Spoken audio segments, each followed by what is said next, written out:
City. Bali, mag-iikot-ikot lang tayo. Padaanan natin yung CCP Complex, Cultural Center of the Philippines, ang Star City, nandito rin. So yan yung Star City. Bali, hindi ako pumasok kasi yung ride all you can nasa 700. So nag-iikot-ikot lang talaga ako dito sa area ng Pasay na to. So yan yung Philippine International Convention Center. So ito yung Coconut Palace. Papasok sana ako sa mga dito sa malapit sa Manila Bay, sa mga yate. Kaya lang parang nakalagay no entry. Gusto ko sana makita yung mga yate dito sa Manila Bay. Yan dyan, Manila Bay na yun dyan. Makikita nyo may mga yate. Masyadong malayo. Pero parang no entry. Gusto ko sana pumasok.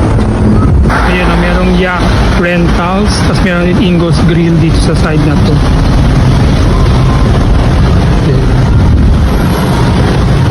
Okay guys, pwede palang pumasok. So dagat na yun dito, Manila Bay na at may mga yate. Check ko kung ano yung itsura niya.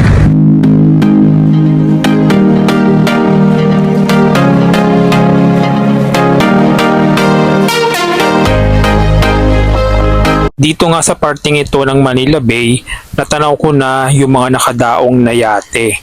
Pero may sumita sa akin at bawal daw sa parting ito ng Manila Bay. Kaya lumipat ako sa kabilang side.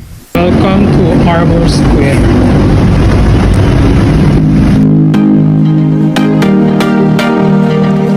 Ito guys, open siya dito.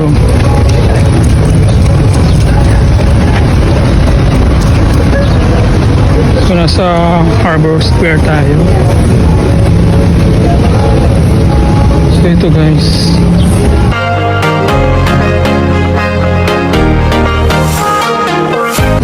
Kita yung mga yate. Start tayo dito.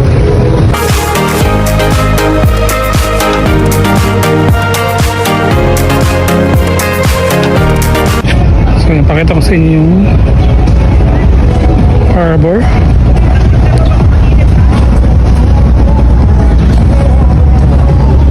So may mga restaurant dito sa tabi ng harbor.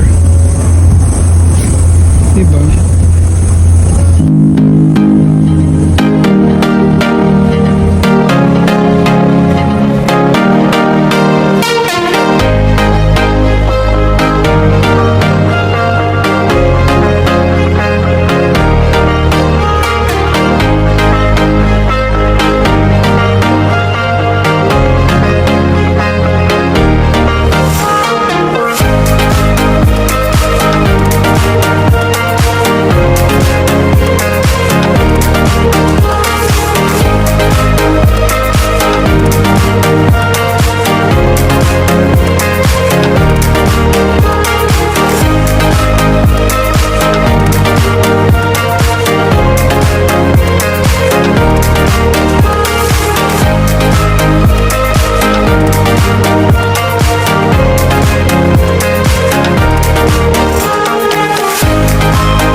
Dito nga nakahilera ang mga coffee shops kung saan overlooking ang Manila Bay.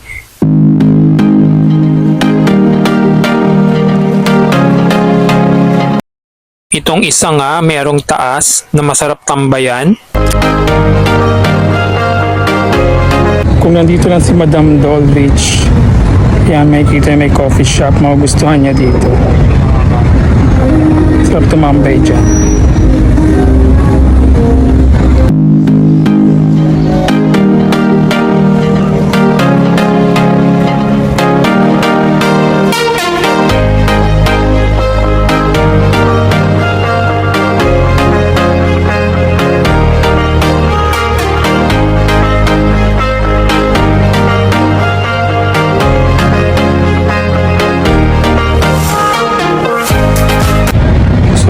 ulan na dito. Kaya kung makikita nyo,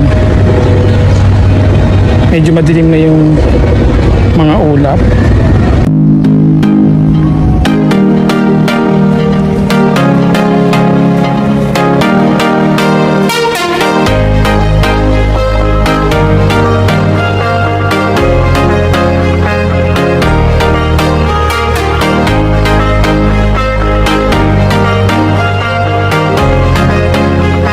Nagpalit na ako ng shades kasi makulimlim na.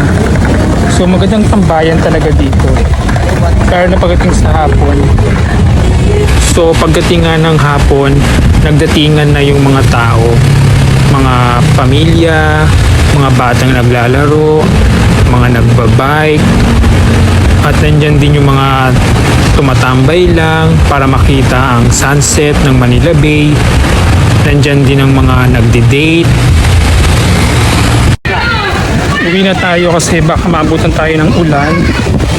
Malakas na rin yung hangin. So dito nga pala sa bandang dulo ng Manila Bay, dito sa area na to, may mga restaurants pa akong nadaanan. Tulad nitong Korean restaurant, ang Sky Garden.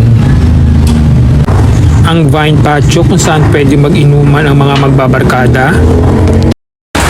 Nakita ko rin ang ilan sa mga nangingisda dito sa Manila Bay.